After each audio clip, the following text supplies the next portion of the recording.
Assalamualaikum warahmatullahi wabarakatuh. Perkenalkan, nama saya Ropita. Saya dari Prodi MPI kelas 2C, NIM 2032-20081 dari kelompok 14. Di sini saya akan menjelaskan tentang otonomi daerah di negara Republik Indonesia. Otonomi daerah di Negara Kesatuan Republik Indonesia merujuk pada kebijakan pemerintah yang memberikan wewenang kepada daerah-daerah di Indonesia. Prinsip otonomi daerah diatur dalam Undang-Undang Dasar 1945 dan diimplementasikan melalui Undang-Undang Nomor 23 Tahun 2014 tentang Pemerintahan Daerah. Di Indonesia, otonomi daerah diterapkan dalam bentuk pemerintahan daerah yang terdiri dari provinsi, kabupaten, dan kota. Beberapa hal terkait otonomi daerah di Negara Kesatuan Republik Indonesia. Yang pertama, provinsi. Provinsi terdapat pemerintah provinsi yang dipimpin oleh seorang gubernur. Provinsi memiliki kewenangan dalam mengatur urusan pemerintahan yang bersifat provinsi, seperti pembangunan infrastruktur regional, pendidikan, kesehatan, dan lainnya. Yang kedua, kabupaten atau kota. Di bawah provinsi terdapat kabupaten dan kota yang dipimpin oleh seorang bupati atau wali kota.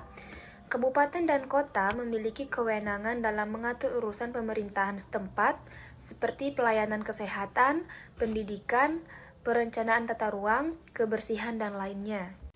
Dalam pelaksanaan otonomi daerah, pemerintah pusat tetap memiliki kewenangan dalam hal-hal yang bersifat nasional, seperti pertahanan, hubungan luar negeri, kebijakan moneter, kebijakan fiskal, dan beberapa aspek lainnya. Selain itu, terdapat juga aspek keuangan dalam otonomi daerah, di mana pemerintah daerah memiliki kewenangan dalam mengelola pendapatan dan belanja sesuai dengan kebutuhan daerah.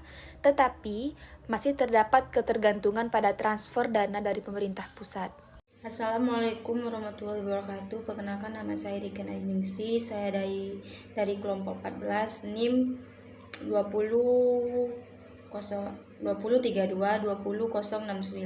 Saya di sini ingin melanjutkan materi dari saudari Ropita, yaitu penerapan otonomi daerah bertujuan untuk meningkatkan partisipasi masyarakat dalam pengambilan keputusan, mempercepat pembangunan daerah, dan menjaga keberagaman budaya serta kekayaan alam di Indonesia.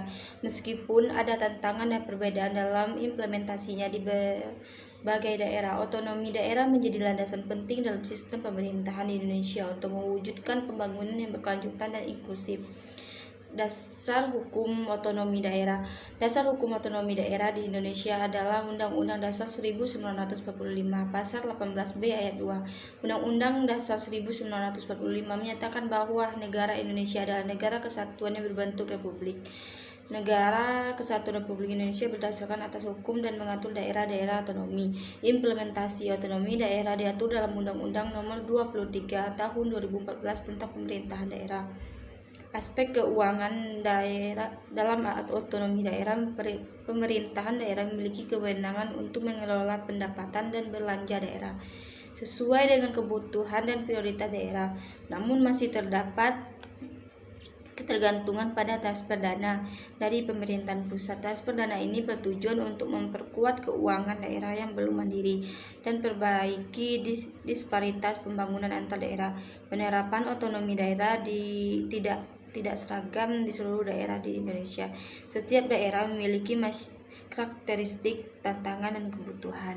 Sekian dari saya. Assalamualaikum warahmatullahi wabarakatuh.